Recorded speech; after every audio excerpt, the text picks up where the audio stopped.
Hello everyone, I hope you are doing completely well. बहुत time के बाद मैं एक लॉन्ग वीडियो के साथ आई हूँ। एंड आज का जो हमारा वीडियो है वो हमारा है एक 9th क्लास के चैप्टर के बारे में। एंड वो चैप्टर का नाम है द लॉस्ट चाइल्ड। आपको द लॉस्ट चाइल्ड जो टाइटल है, जो चैप्टर का नाम है, उससे समझ में आ रहा होगा कि हम लोग इस चैप्टर में पढ़ने वाले हैं एक खोए हुए बच्चे के बारे में। इसको लिखा है मुल्क राज आनंद ने।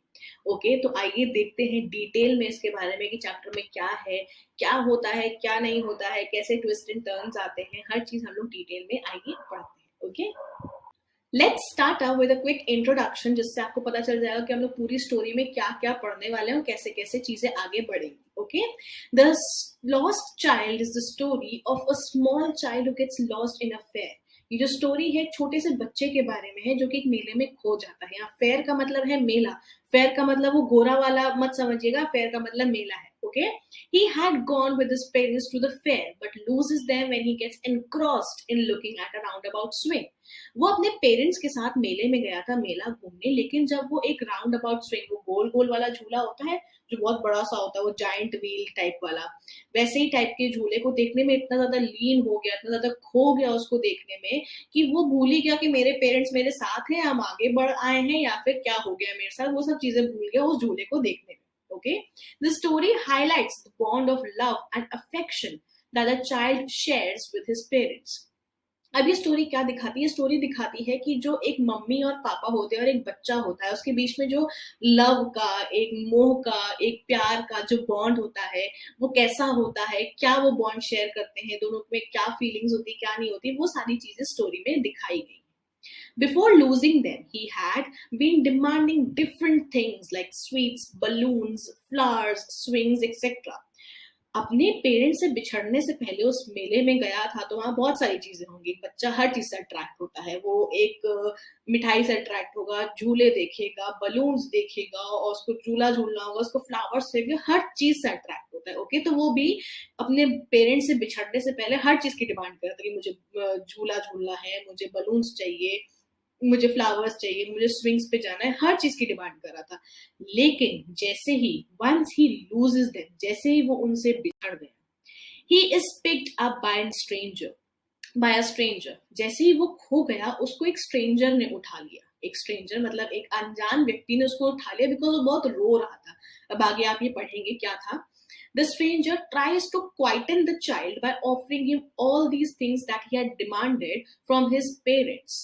अब वो जो स्ट्रेंजर है वो उसको सारी चीजें दे रहा है। वो कह रहा है हम तुमको झूला भी झुलाएंगे, हम तुमको फ्लावर्स भी दिलाएंगे, हम तुमको टॉयज भी दिलाएंगे, हम तुमको सब करेंगे, बस तुम चुप हो जाओ। But the child does not want them any more. But उस बच्चे को वो सारी चीजें अब चाहिए ही नहीं थी। क्यों? He wants his parents first. उसको चाहिए था कि मुझे मेरे माँ बाप पहले दे दो, बाद में हम लोग इन सब चीजों की बात करेंगे भैया कि तुम हमको क्या दिला रहे हो। ओके, सो यही चीजें हम लोग अब डिटेल में स्टोरी में पढ़ने वाले हैं। आपको कोई भी क्वेश्चन हो, आप कमेंट बॉक्स में ड्रॉप कर दीजिएगा। अगर वीडियो लाइक नहीं किया है तो लाइक जरूर करके जाइएगा, सब्सक्राइब जरूर करिएगा, शेयर जरूर करिएगा अपने साथ के लोगों के साथ, ताकि वो भी ये स्टोरी अच्छे समझ पाए, अच्छे से पढ़ पाए। Okay, it was the festival of spring. इस चीज से हमको क्या पता चलता है कि वो स्प्रिंग का सीजन था, तभी स्प्रिंग के टाइम पे फेस्टिवल था। स्प्रिंग का सीजन क्या होता है? वो टाइम होता है ठंडी के तुरंत बाद का टाइम, मतलब बसंत का मौसम। तो ये क्या बताता है कि जो मेला है वो बसंत के मौसम में लगा था। From the wintry shades of narrow lanes, an alley emerged a gaily clad humanity. इससे पता चलता है कि जब वो ठंडी का मौसम होता है, जिसमें कोई भी लोग अपने घर से बाहर नहीं निकलना चाहते, बिकॉज सब लोग रजाई के अंदर घुस के रहना चाहते हैं, वो सब चीजें साइड हटा के ठंडियां चली गई, सब लोग अपने घरों के बाहर निकल रहे हैं। इमर्ज मतलब केम आउट, बहुत बड़ा सा क्राउड निकला।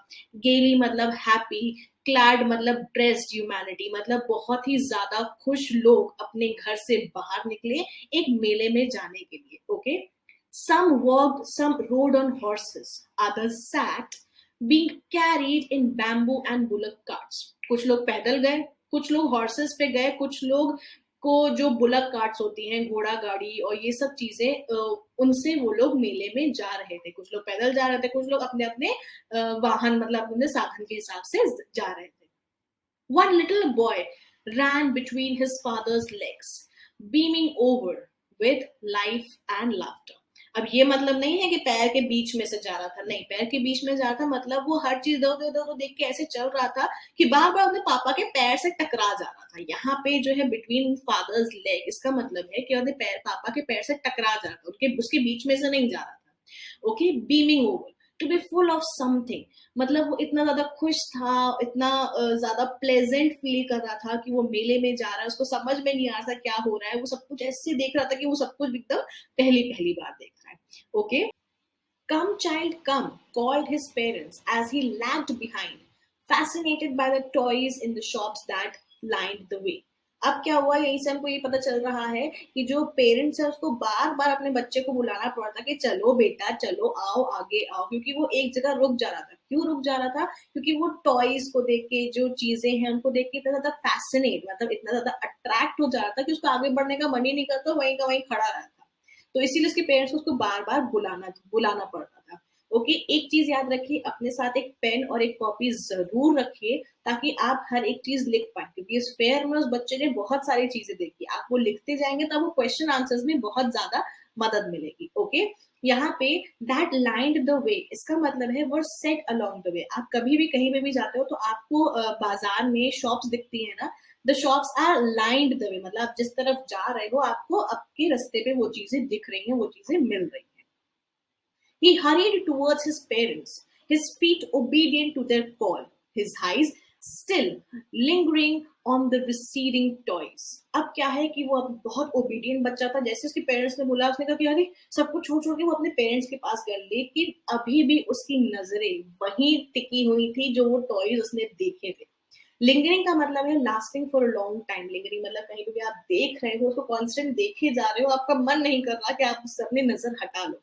रिसीडिंग मतलब लेफ्ट बिहाइंड, मतलब पीछे छूट गया। पीछे छूटे हुए टॉयज को भी अभी तक वो इतने गौर से, इतने ध्यान से देख रहा था क्योंकि उसका मन ही नहीं कर रहा था उससे नजरें हटाने का। As he came to where they had stopped to wait for him, he could not suppress the desire of his heart, even though he knew the old cold stare of refusal in their eyes. अब क्या हुआ कि उसके parents उसके लिए एक जगह पे वेट कर रहे थे, तो उसने क्या किया, वो जैसे ही वहां पे गया और एंड में क्या हुआ कि उसको इच्छा थी कि मुझे प्लीज ये लेके दो, ये टॉयज हैं, ये सब मुझे चाहिए, बट लेकिन उसको पता था कि हमको क्या मिलेगा, वही हमको ऐसे ये नहीं मिलेगा, ऐसे पेरेंट्स करते हैं ना जब बच्चों को, बच्चे बहुत जिद करते हैं, तो वैसे ही उसको पता था कि वही मुझे ऐसे आंखें दिखाई जाएंगे और बोला जाएगा कि नहीं ये नहीं लेना है। लेकिन फिर भी उस बच्चे का इतना मन था तो उसने कहा I want that toy, he pleaded.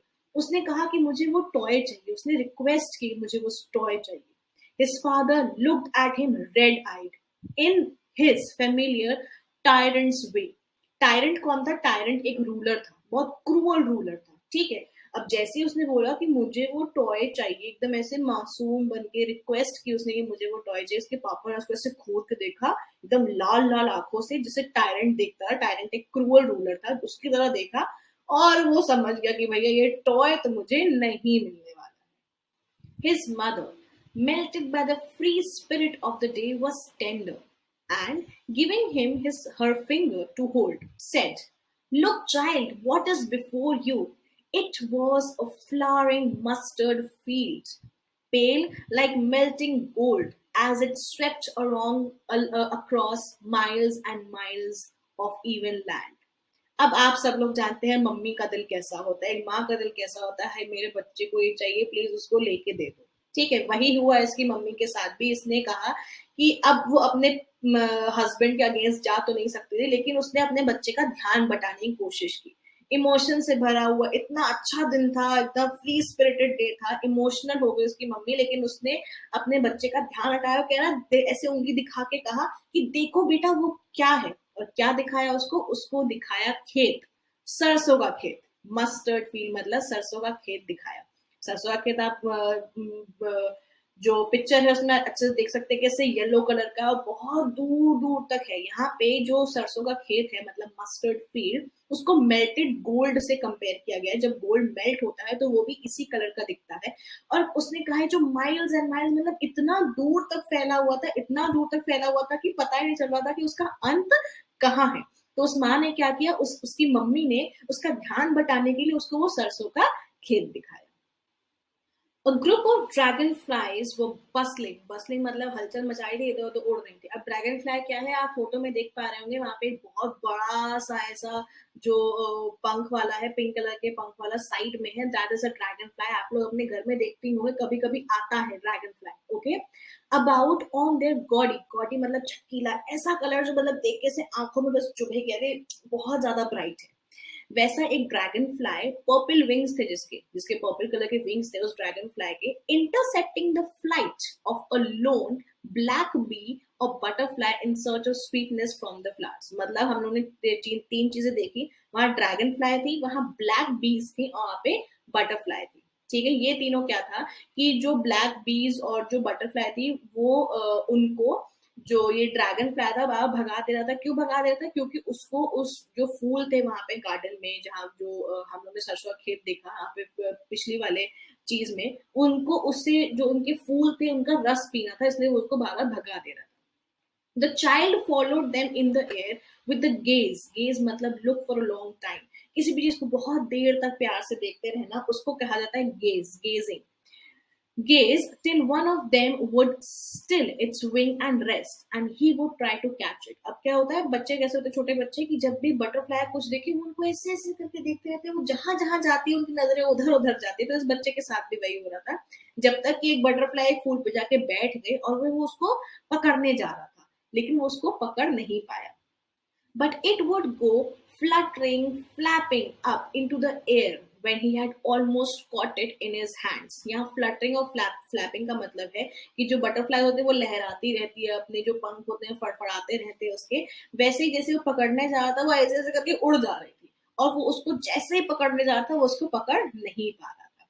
Then his mother gave a cautionary call. Cautionary मतलब वार्निंग, किसी भी चीज का वार्निंग देना। कभी आपने देखा होगा वहां लिखा होगा ना कॉशन, यहाँ पे कंस्ट्रक्शन का काम चल रहा है रोड पे या कुछ भी, और कॉशन लिखा होता है, तो उसको एकदम ऐसे कॉशनरी वार्निंग वाली कॉल दी कि चलो बेटा चलो, come child come, come on to the footpath. उसने कहा कि चलो बेटा चलो फुटपाथ पे आओ, तुम कहाँ वहां पे फिर से रुक गए हो। He ran towards his parents gaily, मतलब वो खुश हो गए एकदम, वो सब चीजें देख के इतना खुश हो गया, अपने पेरेंट्स की तरफ गया। Walked abreast, abreast मतलब next to, उनके साथ साथ उनके बगल में चलता वो अपने पेरेंट्स के पास गया of them for a while, being, however, soon left behind, attracted by the little insects and worms along the footpath that were teeming out, मतलब moving out from their hiding places to enjoy the sunshine. अब क्या हुआ कि वो बहुत खुश होके, वो सब उसने तितलियां वगैरह देखी, वो बहुत खुश होकर अपने पेरेंट्स के पास फिर से गया, लेकिन कुछ ही देर के लिए अपने पेरेंट्स के पास था, क्योंकि वो बार बार खो जा रहा था। तो वो कुछ देर के लिए अपने पेरेंट्स के पास गया। अब कब तक अपने पेरेंट्स के साथ था? जब तक उसको एक इंसेक्ट मतलब एक वर्म, जो होता है ना कीड़े जो निकलते हैं धरती से, वो सब उसको दिखे। वो जो अपने घर से, जहाँ पे जब ठंडी का मौसम आता है तो हम लोग अपने घर में छुपते हैं, वैसे जो वर्म्स होते हैं, जो अर्थ वर्म्स वगैरह होते हैं, वो भी अपने घर में छुप जाते हैं, कहीं पे जाके वो छुप जाते हैं। तो वो सब अपने घर से बाहर निकल रहे थे, उनको देख के वो फिर से वहीं पे रुक गया। वो सनशाइन इतनी ब्राइट थी, वो सब एंजॉय करने के लिए वो कीड़े बाहर निकल रहे थे, और वो फिर से देख के उसको वहीं रुक गया। कम चाइल्ड कम, हिज पेरेंट्स कॉल्ड। फिर उसके माँ बाप को बोलना पड़ा, अरे भैया बेटा आ जाओ अब। From the shade of a grove, grove का मतलब होता है ग्रुप ऑफ ट्रीज, एक ऐसी जगह जहां पे बहुत सारे ट्रीज एक साथ होते हैं। अब उसके पेरेंट्स ने उसको बुलाया, आओ बेटा आओ। उसके पेरेंट्स कहाँ थे? एक ग्रुप ऑफ ट्रीज के बगल में थे, where they had seated themselves on the edge of a well. अब उन्होंने क्या किया, वो एक जो कुआं होता है उसके कोने में बैठे थे। अब वहां से आवाज दे रहे थे, आओ बेटा जल्दी आओ। A shower of young flowers fell on the child as he entered the group. जैसे ही वो अंदर आया, मतलब पेरेंट्स के पास आया, उसके ऊपर ऐसे फूलों की बरसात होने लगी। तो वो देख के वो फिर से फैसिनेट हो गया, फिर से वो अट्रैक्ट हो गया। And forgetting his parents, he began to gather the raining petals in his hands. अब जैसे ही वो फूलों की बरसात होने लगी, उन फूलों को पकड़ने लगा और फिर से अपने पेरेंट्स को भूल गया कि हाँ ये लोग हमको बुलाए, तो फिर भूल गया। But Lou, he heard the cooing of doves and ran towards his parents shouting, "The dove, the dove!" अब क्या हुआ कि बस वो थोड़ी देर के लिए पेटल्स गैदर कर रहा था, उसके बाद उसको डोव दिखे। डोव क्या है? पिजन्स, व्हाइट पिजन्स दिखे उसको। उसको देख के वो फिर उसमें खो गया, अपने पेरेंट्स के पास गया कि देखो मुझे कबूतर दिखा, देखो मुझे कबूतर दिखा। वो देख के अपने पेरेंट्स के पास गया। The raining petals dropped from his forgotten hands. अब क्या हुआ कि वो फिर से वो चीज छोड़ दी उसने, जो उसके हाथ में फूल थे, और फिर से वो उन कबूतरों के पीछे पीछे चला गया।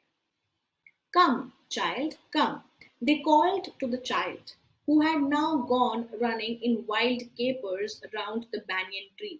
And gathering him up, they took the narrow, winding footpath which led to the fair through the mustard field. अब क्या हुआ कि वो क्या कर रहा था कि वो बरगद का पेड़ मतलब बैंगन का ट्री के आसपास जैसे गोला गोला करके वहां पे खेल रहा था, और फिर वो भूल गया था कि वो पिछले क्या किया है। इस स्टोरी में अभी तक हम लोगों ने क्या क्या देखा, पहले वो टॉय के पास गया, फिर वो टॉयज भूल गया, फिर उसने जो जो चीजें देखी वो धीरे धीरे हर चीज भूलता गया, उसको पिछली चीजें याद ही नहीं जब उसको नई चीजें दिख रही हैं। ओके, तो अब क्या हुआ कि वो जो बरगद का पेड़ था उसके पास आसपास खेल रहा था, उसके पेड़ से उसको बुलाया, उसको गोदी में उठाया और फिर उसको लेके गए। कहाँ से लेके गए?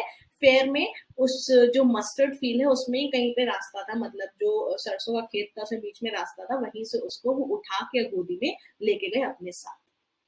As they neared the village, the child could see many other footpaths full of throngs, throngs मतलब huge crowd, converging मतलब gathering to the whirlpool of the fair, whirlpool मतलब center। तो उसने क्या देखा, उसने बहुत सारे, जैसे ही वो आगे बढ़ता गया विलेज को क्रॉस करता गया, उसने देखा कि बहुत सारे लोग हैं जो फेयर में है, फेयर में जाने के लिए बहुत सारा ह्यूज क्राउड, बहुत सारे लोग आए हैं।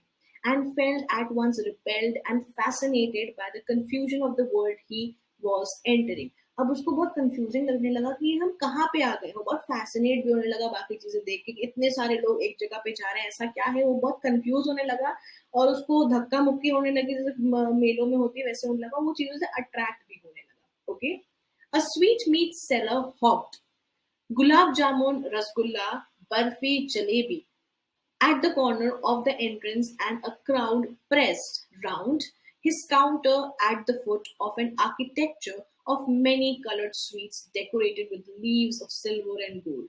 ओके, गुलाब जामुन, रसगुल्ला, बर्फी देखे तो मेरे मुंह में पानी आ रहा है। ओके, अब क्या हुआ कि उस बच्चे ने जैसे ही मेले में एंटर किया, सबसे पहले एक जो स्वीट मीट सेलर है, स्वीट मीट मतलब मिठाई वाला हलवाई, वो तेज चिल्ला के बोल रहा था गुलाब जामुन ले लो, रसगुल्ला ले लो, बर्फी ले लो, जलेबी ले लो, चिल्ला रहा था, और वो देख रहा था।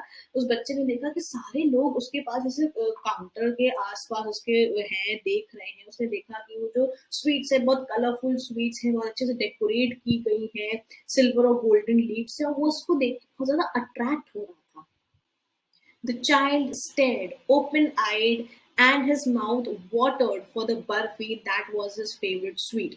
आप मुझे कमेंट बॉक्स में जरूर बताइएगा कि आपकी स्वीट कौन सी फेवरेट है, कौन सी मिठाई आपको सबसे ज्यादा पसंद है। ओके, मेरे मुंह में तो अभी बर्फी गुलाब जामुन ये तो सुन के बहुत पानी आ रहा है। Anyways, coming back to this, वो जो बच्चा था उसके एकदम उसकी आंखें बड़ी बड़ी हो गई बर्फी को देख के, क्योंकि बर्फी उसकी फेवरेट थी। अब क्या हुआ, उसने धीरे से I want that barfi he slowly murmured मतलब गुनगुनाना, धीरे से नहीं बोलते, ऐसे से करके बोला उसने कि मुझे बर्फी चाहिए। बट उसको अब मन में पता था, आधा तो वो जानता था कि हमको मना कर दिया जाएगा, लेकिन उसने फिर भी एक चांस ले लिया कि लाओ देखते हैं क्या होता है। Okay, but he half knew as he bet that his plea would not be heeded because heeded का मतलब है कि उसकी जो बात है, उसकी जो रिक्वेस्ट है, उस पर कोई ध्यान नहीं देगा, मतलब ऐसे ही बोलता है, ऐसे कैसे करके उसको हटा दिया जाएगा। और उसके पेरेंट्स उसको ये बोलेंगे कि तुम बहुत लालची हो रहे हो, because his parents would say that he was greedy, मतलब वो बहुत लालची हो रहा था, ये उसके पेरेंट्स बोल के उसका मन हटा देंगे उस चीज से। So without waiting for an answer he moved on. अब उसने इतना धीरे से बोला, वो तेज बोला भी नहीं, और वो बोल के वो आगे बढ़ गया कि छोड़ो, बोलने का मतलब ही नहीं, बात तो कोई मानने नहीं वाला है मेरी। अ फ्लावर सेलर हॉक्ड, हॉक का मतलब होता है जो जैसे आपके सब्जी वाले आते हैं, सब्जी ले लो, ये ले लो, वो चिल्लाते हैं ना, उसका मतलब होता है हॉक करना। ठीक है, तो फ्लावर सेलर है वो हॉक्ड मतलब उसने जो चिल्ला चिल्ला के बोला। अ गार्लैंड ऑफ गुलमोहर, गार्लैंड मतलब माला, गुलमोहर एक टाइप का फूल है, उसने कहा कि इस गुलमोहर की माला ले लो, गुलमोहर की माला ले लो। द चाइल्ड सीम इरेसिस्टिबली ड्रॉन, मतलब वो इरेसिस्टिबल मतलब अपने आप को कंट्रोल ही नहीं कर पाया, वो उस माला को देख के इतना ज्यादा अट्रैक्ट हो गया, वो अपने आप को बिल्कुल कंट्रोल नहीं कर पाया। He went towards the basket where the flowers lay heaped and half murmured, I want that garland। अब वो फिर से अट्रैक्ट हो गया उससे और उस टोकरी के पास चला गया जहाँ पे वो माला पड़ी हुई थी। हीप्ड का मतलब ढेर, बहुत सारा माला का ढेर पड़ा होता है ना फूल वालों के पास, तो वहां पे बहुत सारी मालाओं का ढेर पड़ा हुआ था और फिर से उसने गुनगुनाया कि मुझे माला चाहिए। लेकिन हम लोग को आंसर पता है क्या होगा। But he well knew his parents would refuse to buy him those flowers because they would say that they were cheap. अब यहाँ पे बोला कि वो कहेंगे कि हमको नहीं खरीदनी है माला, मना कर देंगे क्योंकि वो चीप थे। ठीक है, so without wasting for an answer he moved on. फिर से वो बिना सोचे समझे क्या कह रहे, मनाई कर देंगे, क्या मतलब है इनको बोलना, बिना बोले वो फिर से आगे बढ़ गया, चुपचाप आगे चलता गया।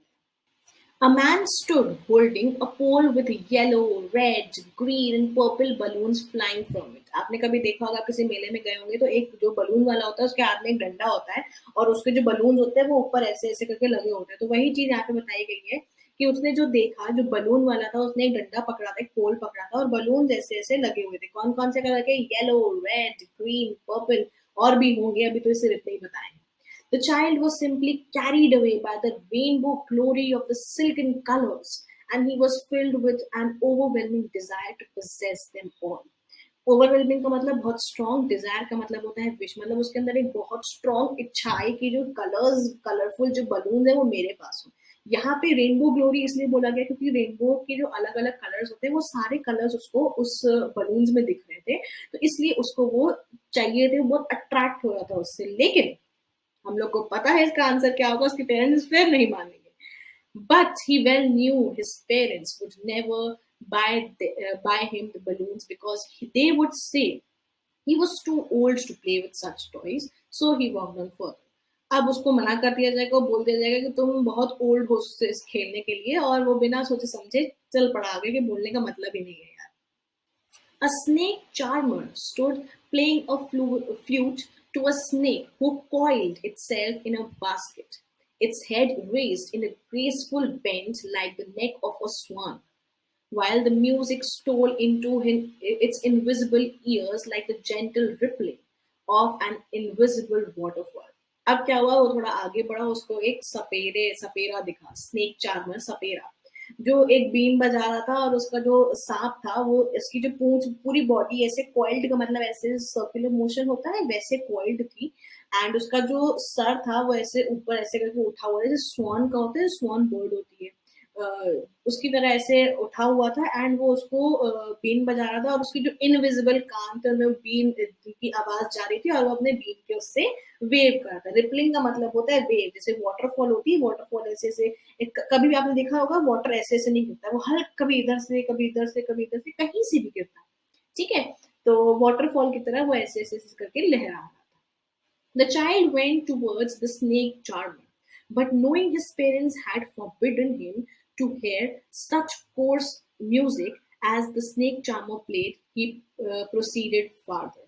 अब क्या हुआ कि अब जब वो स्नेक चार्मर के पास गया, ही वेंट टुवर्ड्स, वो थोड़ा सा पास गया, उसको फिर से याद आया कि हमको मेरे पेरेंट्स ने मना किया था कि तुम ऐसे अनप्लेजेंट से गंदी सी जो म्यूजिक है वो नहीं सुनोगे, और फिर वो अपना मन निराश करके आगे बढ़ गया। फॉरबिडन का मतलब होता है नॉट अलाउ, मतलब किसी चीज के लिए अलाउ मत, अलाउ नहीं करना, मतलब मना किया जाना। और कोर्स का मतलब होता है अनप्लेजेंट, मतलब जो कानों को अच्छी ना लगे वैसी टाइप की म्यूजिक के लिए उसके पेरेंट्स ने मना किया था कि तुम ऐसी म्यूजिक नहीं सुनोगे। फिर वो अपना मन मार के आगे बढ़ गया। There was a roundabout in full swing. अब आता है कहानी में ट्विस्ट। अब उसको दिखा एक राउंड अबाउट, एक ऐसा झूला, ऐसे ऐसे वाला, ऐसे ऐसे वाला उसको झूला। Men, women, and children carried away in a whirling motion, streak, streaked and cried with dizzy laughter. Streak का मतलब होता है एक शार्प, एक ऐसी वजह, जब हम लोग झूले में बैठते ऐसे करके चिल्लाते नहीं है वैसी वाली आवाज उसको सुनाई दे रही थी, और वो डिजी लाफ्टर मतलब बहुत बहुत तेज तेज लोग हंस रहे थे, बहुत तेज तेज हंस रहे थे। उस चीज को देख के बहुत ज्यादा अट्रैक्ट हो गया, ठीक है, मतलब उसमें इतना ज्यादा खो गया कि उसको याद ही नहीं रहा कि कोई दुनिया में कुछ है। The child watched them intently, and then he made a bold request. I want to go on the ride roundabout. Please, mother, father. अब उसने एक बहुत अटेंटिवली, मतलब बहुत हिम्मत करके उसने एक रिक्वेस्ट की कि मुझे उस स्विंग पे जाना है मम्मी पापा। अब उसने ये बोला तो अब मेन ट्विस्ट आगे आता है। इस ट्विस्ट के आने से पहले लाइक शेयर और सब्सक्राइब कर दिए जल्दी, ताकि मैं आपको जल्दी से ट्विस्ट बता दूं। ओके, लाइक शेयर सब्सक्राइब कर दिया ना?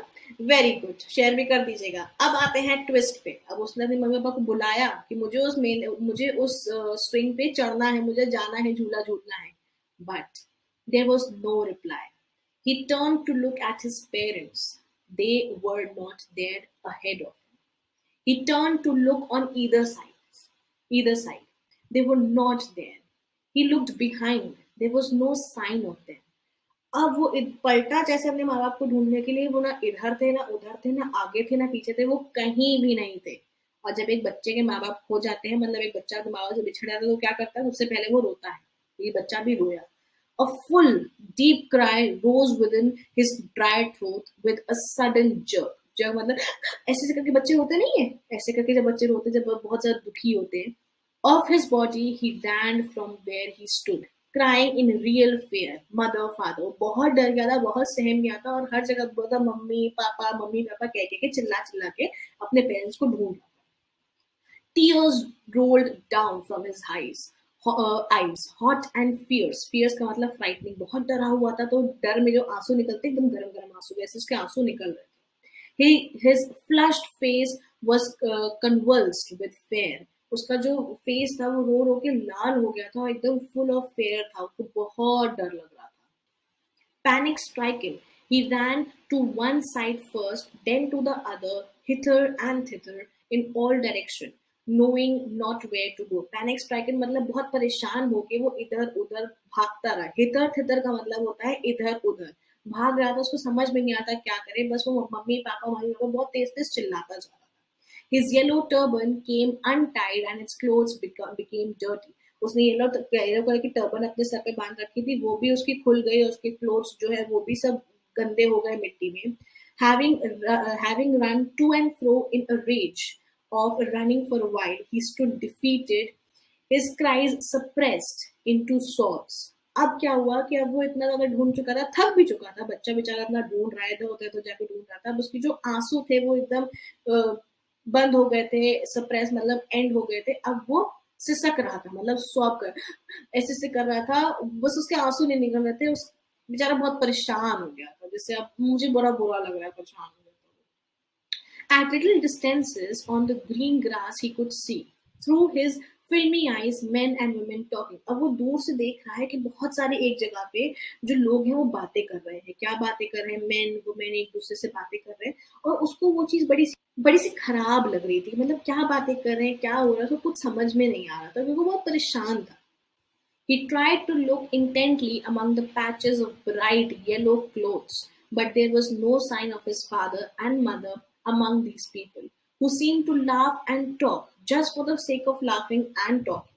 He ran quickly again, this time to a shrine matlab temple, to which people seemed to be crowded. Every little inch of space here was congested मतलब crowded with men, but he ran through people's leg. अब वो इतना ज़्यादा परेशान हो गया था, वो इधर उधर देख रहा है, हर जगह ब्राइट कलर्स के कपड़े पहने लोगों ने, सब देख रहा है। अब वहाँ पे वो देख रहा है जो लोग हैं ना, वो हंस और खेल रहे हैं, सिर्फ हंसने खेलने के लिए वहाँ पे खड़े हुए हैं, किसी काम के नहीं, बस खड़े हुए हैं वहाँ पे। बहुत सारे लोग मेले वालों जब जाते हैं ना, देखते हैं तो खड़े रहते हैं, बस बातें करते, कुछ नहीं करते हैं। तो वहाँ पे उसको देख रहे थे लोग। अब वो क्या हुआ, उसने क्या किया, परेशान होकर मंदिर गया, उसको लगा हो सकता है मंदिर में। मंदिर गया तो, और ऐसी जगह पे अगर मंदिर हो, मंदिरों में तो वैसे ही भीड़ होती है, तो यहाँ पे मंदिर में बहुत भीड़ थी, बहुत कंजेस्टेड जगह थी, मतलब एक इंच भर की भी जगह नहीं थी, इतना क्राउड था। लेकिन तब भी वो लोगों के पैर के बीच बीच में से जा जाके कहीं जाके पहुंचा और गया वहां पे। ठीक है। His little sob lingering, mother, father. Near the entrance of the temple, however, the crowd became very thick. अब जैसे ही वो टेम्पल के पास गया, जो क्राउड था ना वो बहुत भारी मात्रा में बढ़ गया, मतलब जितने लोग पहले दिख रहे थे उससे ज्यादा, उससे डबल लोग उसको वहां पे दिखने लगे। Men jostled मतलब एक दूसरे को धक्का दे रहे थे, बहुत बुरी तरह पुश कर रहे थे। Each other, heavy men with flashing murderous eyes and hefty shoulders, मतलब heavy shoulders। अब उसको सबसे डर लग रहा था, जितने भी लोग थे ना, उसको लग रहा था कि उनकी आंखें से लाल लाल है, कि मेरा मर्डर ना कर दे, मुझे उठा के ले ना जाए, उससे उसको डर लग रहा था। The poor child struggled to thrust मतलब push a way between their feet, but knocked to and fro by their brutal movement. he might have been trampled underfoot. अब उसको तो डर लग रहा था, वो किसी तरह इधर उधर करके जा रहा था, वो बार बार उसको धक्का पड़ रहा था और ब्रूटल मूवमेंट्स, मतलब बहुत हार्श मूवमेंट्स हुई थी। उसको लग रहा था कोई हमको एकदम वहां पे पीस ना दे, हम वहां पिचक ना जाए, कोई हमको क्रश ना कर, तो इस चीज का बहुत ज्यादा डर लग रहा था। Had he not shrieked मतलब बहुत तेज आवाज में चिल्लाना, उसने बहुत तेज आवाज में, जितना तेज चिल्ला सकता था उतनी तेज में चिल्लाया, मम्मी पापा पापा मम्मी, बहुत तेज चिल्लाया। A man in surging crowd heard his cry and stopping with great difficulty lifted him up in his arm. अब क्या हुआ कि अब वहां पे उसकी आवाज एक अनजान इंसान ने सुनी, अनजान इंसान ने उसकी आवाज सुनी, तो उसने बहुत मुश्किल से उस क्राउड के बीच में उस बच्चे को अपनी गोदी में उठाया। How did you get here, child? Whose baby are you? The man asked as he steered clear of his mask. अब क्या हुआ कि उसने बहुत ध्यान से उसको उठाया, उससे पूछा कि अरे तुम कहाँ से आते आते, तुम किसके बच्चे हो? The child wept more bitterly than ever now and only cried, I want my father, I want my mother, I want my father. अब वो और तेज तेज रोने लगा और बोलने लगा, मुझे मेरे मम्मी पापा चाहिए। The man tried to soothe him, soothe मतलब उसको रिलैक्स करने की कोशिश की, by taking him to the roundabout, उसको उस झूले के पास ले गया जहाँ पे वो अपने पेरेंट्स के साथ खोया था, पेरेंट्स से बिछड़ गया था, वहां पे उसको ले गया। Will you have a ride on the horse? उसको बोला क्या तुम यहाँ पे झूला झूलना चाहोगे? He gently asked as he approached the ring. The child's throat, the child's throat tore into a thousand shrill, मतलब एक बहुत अनप्लेजेंट सी उससे तरीके से वो रोने लगा, बिलकने लगा, एकदम परेशान होने लगा। sobs and he only shouted, I want my mother, I want my father. बस रो रो के बस एक ही चीज कहता है, मुझे मेरे मम्मी पापा चाहिए, मुझे मेरे मम्मी पापा चाहिए। The man headed towards the place where the snake charmer still played the flute on the sewing cobra. अब वहाँ पे जहाँ पे उसको snake charmer मतलब उसके सपेरे के पास ले गया, जहाँ पे वो कोबरा को अभी भी ऐसे धीरे धीरे करके बीन बजा रहा था, कोबरा ऐसे ऐसे करके नाच रहा था, वहां पे भी उसको लेके गया। Listen to that nice music, child, he pleaded. But the child shut his ears with his fingers and shouted his double pitched strain, I want my mother, I want my father. अब उसको जब वो snake charmer मतलब सपेरे के पास लेके उसने बोला कि बेटा इस आवाज को सुनो, तो उसने अपने कान ऐसे करके बंद कर लिया और बोला कि नहीं, मुझे आवाज नहीं सुननी, मुझे मेरे मम्मी पापा चाहिए, that's it. The man took him near the balloons, thinking the bright colors of the balloon would distract the child's attention and quieten him. Would you like a rainbow colored balloon?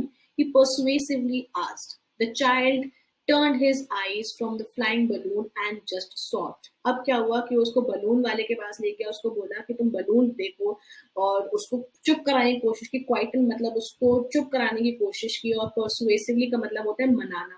किस तरह मनाया कि तुमको rainbow colour का balloon चाहिए, rainbow colour का balloon जिसमें सारे रंग होते हैं, रेनबो कलर का बलून चाहिए, लेकिन तब भी वो और तेज तेज रोने लगा। उसने बलून की तरफ से अपना सर घुमा लिया, उसको नहीं देखना था बलून, और वो और तेज तेज रोने लगा, बिलकने लगा। I want my mother, I want my father. The man still trying to make the child happy. Bore मतलब carry करना, carried him to the gate where the flower seller sat. Look, can you smell those nice flowers, child? Would you like a garland to put round your neck?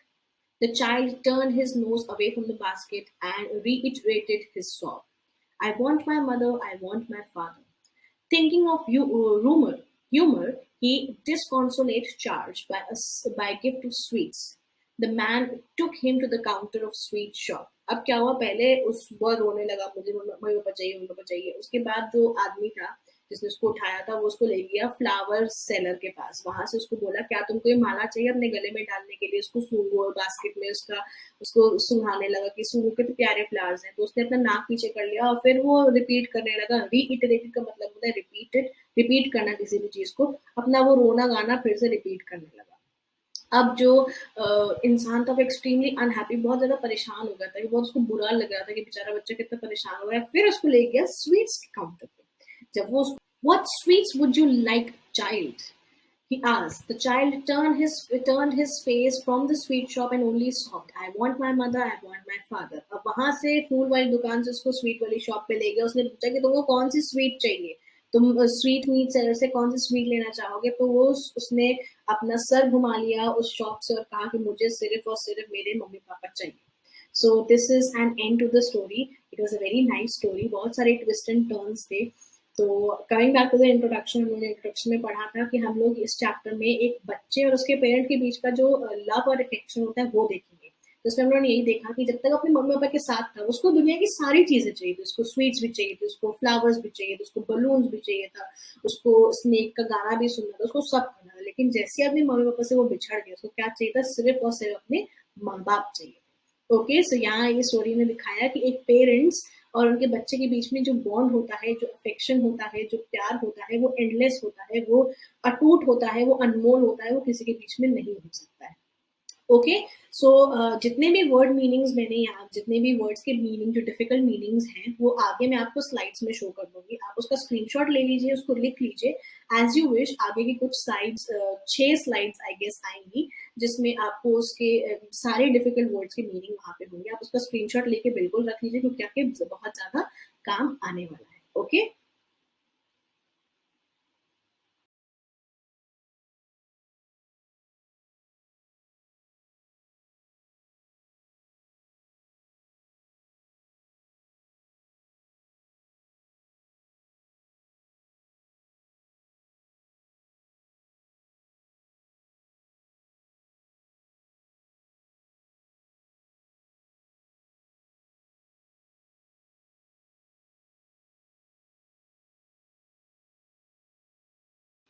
I hope आप सबने word meanings के screenshot ले लिए होंगे, कहीं ना कहीं लिख लिए होंगे, बिकॉज वो आपको आगे जब आप रिवीजन करोगे तो आपको वो चीज़ बहुत ज़्यादा काम आएगी।